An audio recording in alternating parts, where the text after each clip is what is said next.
وإذ قال ربك للملائكة إني جاعل في الأرض خليفة قالوا أتجعل فيها من يفسد فيها ويسفك الدماء ونحن نسبح بحمدك ونقدس لك قال إني أعلم ما لا تعلمون জিন আর ইনসানকে সৃষ্টি করার জন্য আল্লাহ তাআলা কারো সাথে পরামর্শ না করলেও পারতেন, কিন্তু ফেরেশতাদেরকে ডাক দিয়ে বললেন, ও ফেরেশতারা, আমি সৃষ্টি করতে চাই, মানব জাতি জিন আর ইনসান সৃষ্টি করতে চাই, তোমাদের কাছে পরামর্শ চাই। ফেরেশতারা বলে, না না, আল্লাহ সৃষ্টি করার কোনো প্রয়োজন নাই। কেন ফেরেশতারা নিষেধ করেছিল? ফেরেশতাদের ভিতরে একটা অহমিকা জাগ্রত হয়েছিল, অহংকার জাগ্রত হয়েছিল। কেন জাগ্রত হয়েছিল? আল্লাহ তাআলা যাদেরকে সৃষ্টি করবেন তাদেরকে খলিফা শব্দটি বলেছেন, তাদের শানে খলিফা শব্দ ব্যবহার করেছেন, অর্থাৎ প্রতিনিধি শব্দ ব্যবহার করেছেন। ফেরেশতাদের ঈর্ষা, ফেরেশতাদের অহংকার হইল এই যে আমরা এত লক্ষ লক্ষ কোটি কোটি বছর যাবত ইবাদত করতেছি, লক্ষ লক্ষ কোটি কোটি ফেরেশতারা ইবাদত করতেছি, আমাদেরকে আল্লাহ তাআলা কোনোদিন প্রতিনিধি বলে নাই। এখন দুনিয়ার মধ্যে যাদেরকে সৃষ্টি করবেন তাদেরকে আল্লাহ প্রতিনিধি বানাইতেছেন, প্রতিনিধি বলেছেন, তার মানে হইল আমাদের চাইতে তাদের গুরুত্ব আল্লাহর কাছে বেড়ে যাবে। সুতরাং এই কাজ হতে দেওয়া যাবে না। এই জন্য ফেরেশতারা নিষেধ করেছিল, আল্লাহ বান্দা বানানোর কোনো প্রয়োজন নাই, বান্দা সৃষ্টি করার কোনো প্রয়োজন নাই। আল্লাহ তাআলা বলেন, ক্বালা ইন্নী আ'লামু মা লা তা'লামুন, আমি আল্লাহ তোমাদের কাছে পরামর্শ চেয়েছি, এইটাই হইল সবচাইতে সম্মান, তোমাদেরকে সম্মান দিয়েছি, তোমাদের এইটা বলার কোনো অবকাশ যেন না থাকে, কারণ আমি আল্লাহ তাআলা তোমাদের চাইতে ভালো জানি। তোমাদের মূলত বলা প্রয়োজন ছিল, আল্লাহ আপনি যেটা ভালো মনে করেন সেইটা করেন, কারণ আমি তো তোমাদের চাইতে শ্রেষ্ঠ। সুতরাং তোমাদের কাছে পরামর্শ চাইলাম, তোমরা আমাকে সরাসরি নিষেধ করতে পারো না। এই জন্য আমি আল্লাহ তাআলা জানিয়ে দিলাম, আ'লামু মা লা তা'লামুন, আমার জ্ঞানের চাইতে তোমাদের জ্ঞান বেশি হইতে পারে না। আমি আল্লাহ তাআলা তোমাদের চাইতে শ্রেষ্ঠ, তোমাদের চাইতে বেশি জানি। সুতরাং আমি আল্লাহ তাআলা সিদ্ধান্ত নিয়েছি বান্দা সৃষ্টি করব। বান্দা করার জন্য আল্লাহ সিদ্ধান্ত নিলেন, বান্দা সৃষ্টি করলেন, জিন আর ইনসান সৃষ্টি করলেন,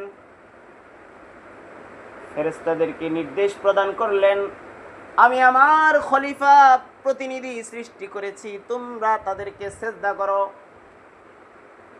সবাই আল্লাহ তাআলার হুকুম পালন করলেন, কিন্তু একজন হুকুম পালন করলেন না।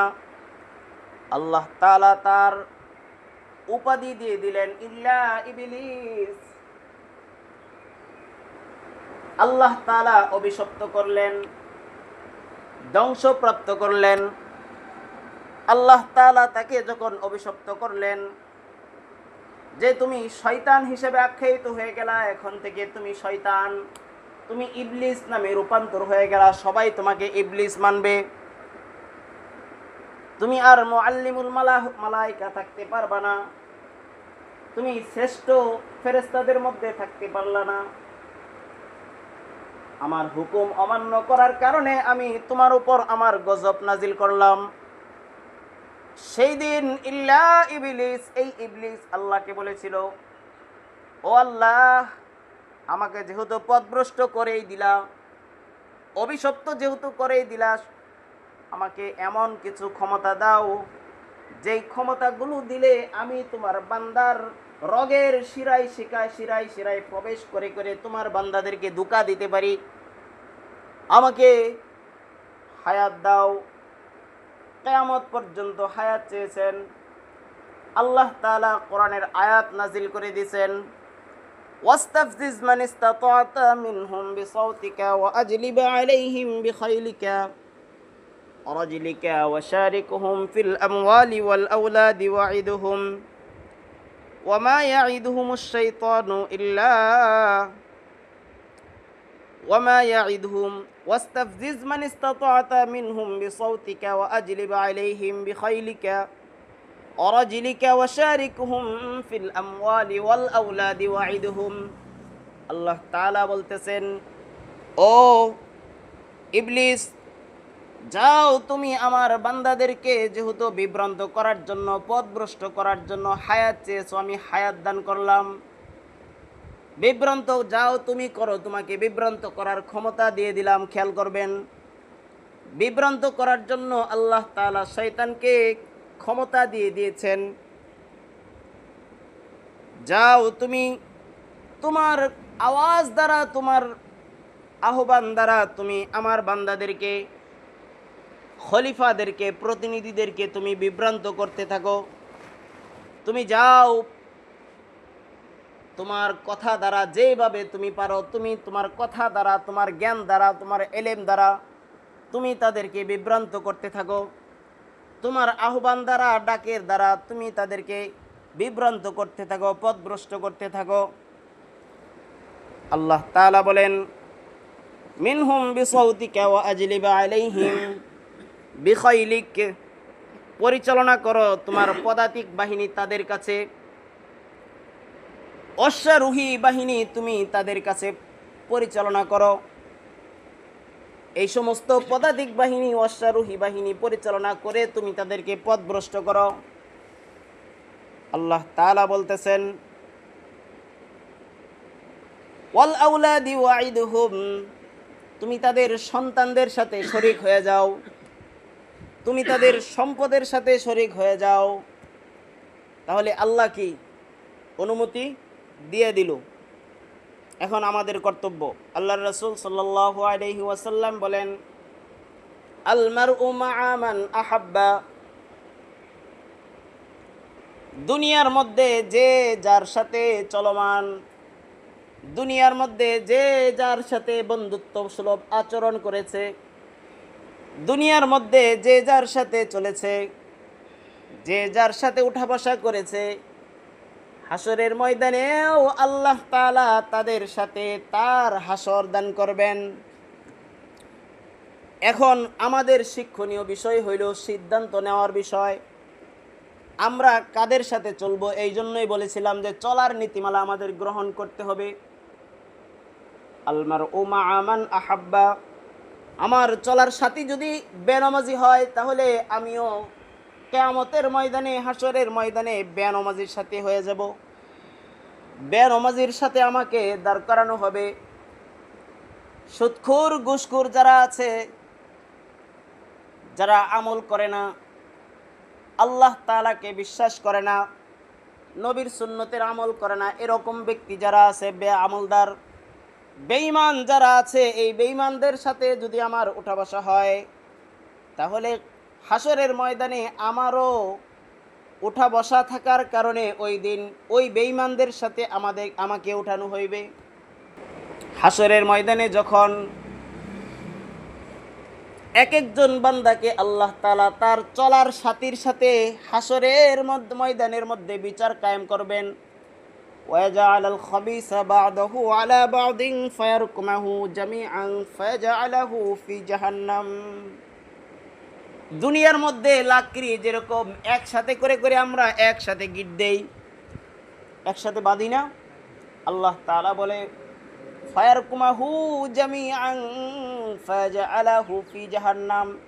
এরকম লাকড়ির মতো বেঈমানদের সাথে তোমাকেও একত্রিত করে একসাথে করা হবে, লাকড়ির মতো করে বাঁধা হবে। এই লাকড়ির মতো করে বাদ দিয়ে, গিট্টু দিয়ে তোমাদেরকে জাহান্নামের মধ্যে নিক্ষেপ করা হইবে। আর বলা হইবে, দুনিয়ার মধ্যে যেরকম একসাথে তোমরা চলেছিলা, আজকে জাহান্নামের মধ্যেও গাদাগাদি করে একসাথে তোমরা লেগে থাকো, জাহান্নামের আগুনে জ্বলতে থাকো।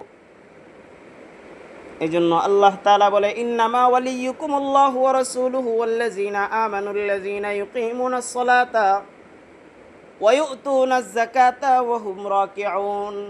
এ দুনিয়াবাসী, আমার প্রতিনিধিরা শুনে রাখো, ইন্নামা ওয়ালিয়ুকুমুল্লাহ, তোমাদের বন্ধু, তোমাদের চলার সাথী তো একমাত্র আল্লাহ তাআলা। বলেন সুবহানাল্লাহ। ওয়া রাসূলু, এবং তোমাদের রাসূল। আমানুল্লাযীনা ইউকিমুনাস সালাহ, যারা ঈমান আনে, ঈমানের উপর অটল থাকে, ইউকিমুনাস সালাহ, নামাজ প্রতিষ্ঠা করে, ওয়া ইউতুনাজ যাকাত, যাকাত প্রতিষ্ঠা করে, অর্থাৎ নেক আমল করে, এই সমস্ত ঈমানদার ব্যক্তিদের সাথে তোমাদের চলার জন্য আমি আল্লাহ তাআলা নির্দেশ প্রদান করলাম। তাদের সাথে তোমার বন্ধুত্ব হইবে, কোনো অমুসলিম বেঈমানের সাথে তোমার বন্ধুত্ব থাকবে না। এই জন্য আমার চলার নীতিমালাও কি করতে হবে? পরিবর্তন করতে হবে। আল্লাহ তাআলা তৌফিক দান করুক, সবাই বলি আমিন। কিয়ামতের ময়দান যখন কায়েম হয়ে যাবে, হাসরের ময়দান যখন কায়েম হয়ে যাবে, হাসরের ময়দান যখন কায়েম হয়ে যাবে, সেই দিন প্রথম যে শাস্তি বান্দাদেরকে দেওয়া হইবে, এই শাস্তিটা হইল আমাদের মাথার উপরে যে সূর্য দেখা যায় 9,30,00,000 মাইল দূরে, এই সূর্যটা আমাদের মাথার অর্ধ হাত উপরে চলে আসবে। এই অর্ধ হাত উপরে যখন সূর্য চলে আসবে, তখন মাথার মগজগুলো টকবক টকবক করতে থাকবে, ফুটন্ত পানি যেরকম টকবক টকবক করতে থাকে, ছিটকে ছিটকে দূরে গিয়ে পড়বে মাথার মগজগুলো।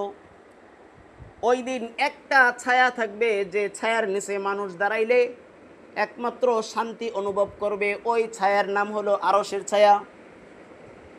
আল্লাহর রাসূল সাল্লাল্লাহু আলাইহি ওয়াসাল্লাম বলেন, রাজুলুন কলবুহু মুআল্লাতুন বিল মসজিদ, ওই আরশের ছায়ার মধ্যে যারা স্থান পাইবে, 7 শ্রেণীর মানুষ আছে, স্থান পাইবে।